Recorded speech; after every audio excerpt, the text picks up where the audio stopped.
ఎప్పుడో 2004లో చంద్రబాబు నాయుడు గారు ఆపద్ధర్మ ముఖ్యమంత్రిగా ఉన్నప్పుడు ఐఎంజీతో సంబంధం లేకుండా ఐఎంజీ భారత్ అని ఎవరో ఒక ఆయన అనామక కంపెనీ ఒకదాన్ని పెట్టుకొనొస్తే ఐఎంజీకి భూములిచ్చారు. వందల వేల కోట్ల విలువ చేసేదని నిన్న మొన్నటి వరకు దాని మీద కోర్టులు నడిచి చివరికి అవి మళ్ళీ మన తెలంగాణ ప్రభుత్వానికి దక్కలబడ్డాయి. ఆపద్ధర్మ ముఖ్యమంత్రిగా ఉన్నప్పుడు ఒక అనామక కంపెనీకి అన్ని వేల కోట్ల విలువ చేసే భూములు ఎట్లిచ్చారన్నది ఇప్పటికీ అది చర్చ జరుగుతూనే ఉంది. ఒకసారి ఇచ్చేశారు, లాక్కోలేక పిక్కోలేక 20 ఏళ్ళు పైన పట్టింది. ఒకవేళ ఆయన ముఖ్యమంత్రిగా నెక్స్ట్ కంటిన్యూ అయింటే మధ్యలో ఎప్పుడైనా ఒకసారి వచ్చిందంటే సీన్ వేరే ఉండేది. ఇంక అదే లాస్ట్. ఆయన ఉమ్మడి ఆంధ్రప్రదేశ్ తర్వాత తెలంగాణలో ప్రమేయం లేదు కాబట్టి సరిపోయింది. అయితే మనం అప్పుడెప్పుడూ ఆశ్చర్యపోయాం. ఇప్పుడు ఇంకా మొన్న ముఖ్యమంత్రి అయిన తర్వాత వరుస పెట్టి భూములు ఫ్రీగా ఉచితంగా అనామక కంపెనీలకు ఇచ్చుకుంటూ పోతున్నారనే వార్తలు చూస్తూ ఉంటే అరే ఎంత ధైర్యం, ఎంత కాన్ఫిడెంటు, ఎట్లా సిస్టంలో మేనేజ్ చేస్తారు, ఇంత ఈజీగా అనిపిస్తుంది. ఈరోజు పత్రికలో ఒక ప్రధాన వార్త చూస్తే 6 నెలల కిందట ఒక కంపెనీ రిజిస్టర్ అయిందట. 6 నెలల కిందట 15 లక్షలట వాళ్ళ కంపెనీ మూలధనం. 6 నెలల కిందట రిజిస్టర్ అయిన కంపెనీ 15 లక్షల మూలధనం ఉన్న కంపెనీకి విశాఖపట్నంలో 850 కోట్ల విలువ చేసే భూములు ఇచ్చేశారట. ఎంత ఈజీగా ఇచ్చేస్తారు చూడండి. అరే నీ బాసుగుల, నిజంగా ఎట్లా సాధ్యమవుతుంది? పర్యాటక అభివృద్ధి మాటున చంద్రబాబు సర్కార్ అప్పనంగా భూదోపిడీకి పాల్పడుతుంది. అత్యంత ఖరీదైన ప్రాంతాలు, పారిశ్రామిక వాడలు, పోర్టులకు సమీపంలోని భూములను కొల్లగొట్టేందుకు భారీ కుట్ర నేర్పుతోంది. డొల్ల కంపెనీలను తెరపైకి తీసుకొచ్చి పెట్టుబడుల పేరుతో తీర ప్రాంతాల్లో ఖరీదైన భూములను దోచేస్తోంది. కేవలం 6 నెలల క్రితం పెట్టిన ఓ కంపెనీకి 2 వేర్వేరు ప్రాంతాల్లో 35 ఎకరాల భూములు కేటాయించింది. దీని విలువ 660 కోట్ల నుంచి 850 కోట్లట. ఆతిథ్య రంగంలో సుదీర్ఘ అనుభవం కలిగిన సంస్థలకు సైతం వీలు పడని పెట్టుబడులను డొల్ల కంపెనీలను అడ్డు పెట్టుకొని డిపిఆర్లు చూపిస్తూ భూ కుంభకోణానికి తెరదీస్తోంది. ఇందులో భాగంగా పర్యాటక పెట్టుబడులను ప్రోత్సహించే పేరుతో కనీస మూలధన పెట్టుబడి లేని సంస్థలు వందల కోట్ల పెట్టుబడి పెడతామంటూ ముందుకొస్తే వాటికి ఖరీదైన భూములను ఇచ్చేస్తోందట. Myra Bayview resorts private limited అట. Myra Bayview resorts private limited అనే సంస్థ అట 2025 మే 5న రిజిస్టర్ ఆఫ్ కంపెనీస్లో నమోదైందట. ఆ కంపెనీ చిరునామా విశాఖలోనే ఉందట. అయితే సదరు కంపెనీ మూలధన పెట్టుబడిగా 15 లక్షలు మాత్రమే ఉందట. ఈ కంపెనీ నమోదైన 5 నెలల్లోనే 255.91 కోట్లతో విశాఖలో రిసార్ట్స్, కన్వెన్షన్ సెంటర్ నిర్మిస్తామంటూ ముందుకొచ్చారట. ఎట్లా సాధ్యం? 15 లక్షల మూలధనం ఉన్నోళ్ళు 256 కోట్ల ఇన్వెస్ట్మెంట్ చేస్తామని ముందుకొచ్చారా? సో అలా ముందుకు రాగానే చంద్రబాబు ప్రభుత్వం విశాఖలోని కొత్త వలసలో 15 ఎకరాల భూమిని కేటాయిస్తూ ఈ సంవత్సరం మొన్న అక్టోబర్ 21న, అంటే రిజిస్టర్ అయిన 5 నెలల్లోనే అక్టోబర్ 21న ఉత్తర్వులు జారీ చేశారు. కొత్త వలసలో 15 ఎకరాలు.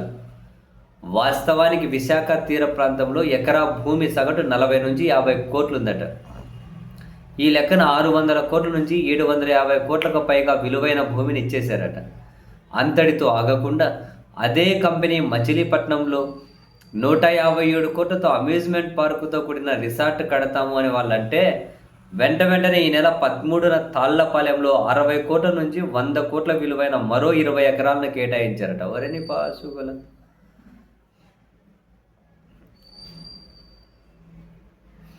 అక్కడ భూమి మార్కెట్ రేటు 3 నుంచి 5 కోట్లు ఉందట.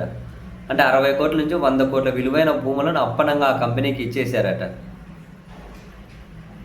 వాస్తవానికి మచిలీపట్నం తీరంలో పోర్టు వచ్చిన తర్వాత భూముల విలువ చాలా ఎక్కువ పెరుగుతూ ఉందట. అట్లాంటి చోట్ల కూడా ఇచ్చేశారట.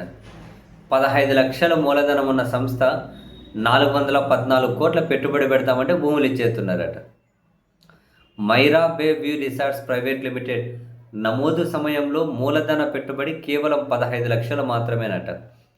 అలాంటి సంస్థ 6 నెలలు తిరగకుండానే ఒకచోట 256 కోట్లు, ఇంకో చోట 158 కోట్లు కలిపి 414 కోట్ల పెట్టుబడి పెట్టే స్థాయికి వచ్చేసిందట. చూడండి, దీన్ని బట్టి ఇక్కడ ఆ సంస్థకు కేవలం భూములు కాజేసేందుకు మాత్రమే దాన్ని తెరపైకి తెచ్చినట్లు స్పష్టంగా తెలుస్తుందని రాసుకుంటూ వచ్చావు.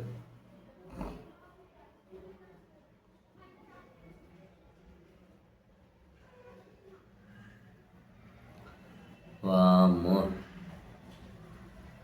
ఎట్లా స్వామి అసలు ఇంత అద్భుతంగా?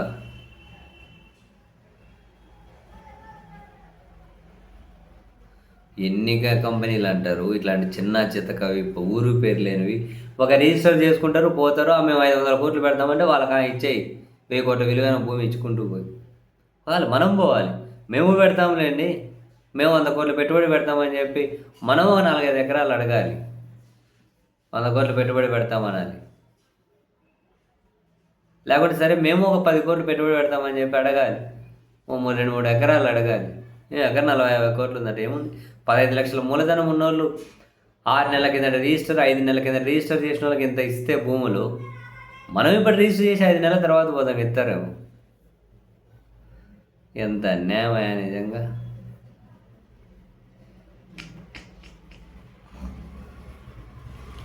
పరిశ్రమల పేరుతో భూములు, వాడెవడో చిన్న చిత్తకోడు వస్తాడు, భూములు ఎత్తుకెళ్తాడు. పర్యాటకం పేరు, వాడెవడో చిన్న చిత్తకోడు వస్తాడు, భూములు ఎత్తుకెళ్తాడు. వాళ్ళు ఎత్తుకెళ్తున్నారు, వెనకల ఏమంటారు దాచిపెట్టేది ఎక్కడ దాచిపెడుతున్నారో తెలియట్లేదు. వెనకలు ఎవరూ లేకుండా వీళ్ళకి ఇంత ఈజీగా ఇచ్చేస్తారా? 15 లక్షల మూలధనం ఉన్న 5 నెలల వయసున్న కంపెనీకి వెనకలు ఎవరూ లేకుండానే 850 కోట్ల రూపాయలు విలువ చేసే భూమి ఇస్తారా? వెనకలు ఎవరు లేకుండా ఉంటారా? అమ్మా! ఈ పత్రిక వాళ్ళు రాసుకుంటూ వచ్చిన దాని ప్రకారం విశాఖలో భూముల కేటాయింపుల వెనుక ఒక కీలక నేత చకచక పావులు కదిపారు అని వాళ్ళు రాశారు. మచిలీపట్నంలోనట ఎప్పటి నుంచో ఆ భూములపై మనసు పడ్డ ఓ మంత్రి ఇదే అదనగా ఈ సంస్థను అడ్డు పెట్టుకొని భూములు పొందేందుకు ప్రణాళికలు వేశారట.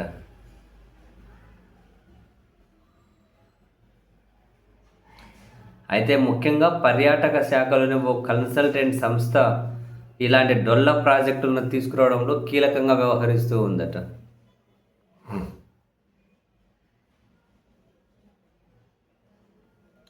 మొత్తం మీద అయితే భూములు పొందిన సంస్థలు ఎవడైతే ఇట్లా భూములు పొందినో వాడు, ఇంకా వీళ్ళ వెనకలు ఉన్నారో ఎవరున్నారో ప్రభుత్వానికి సంబంధించి వాళ్ళు, నీకింత నాకింత, పంచుకో దాచుకో తినుకో, అదే జగన్మోహన్ రెడ్డి గారి స్టైల్లో నీకింత నాకింత అని సేమ్ అట్లనే ఉంది పరిస్థితి. ఏమంటే 5 నెలల కిందట పెట్టిన కంపెనీ 15 లక్షల మూలధనం ఉన్న కంపెనీకి ఇన్ని ఎకరాల భూమి ఇస్తారా అండి? ఇస్తారు. చంద్రబాబు నాయుడు గారి సర్కారులో ఇట్లాంటివి చాలా మామూలు మ్యాజిక్లు ఉండవు. ఏమంటే సుత్తు ఉండాలి అంతే. రకరకాల బ్రహ్మాండమైన మ్యాజిక్లు ఇవన్నీ కూడా.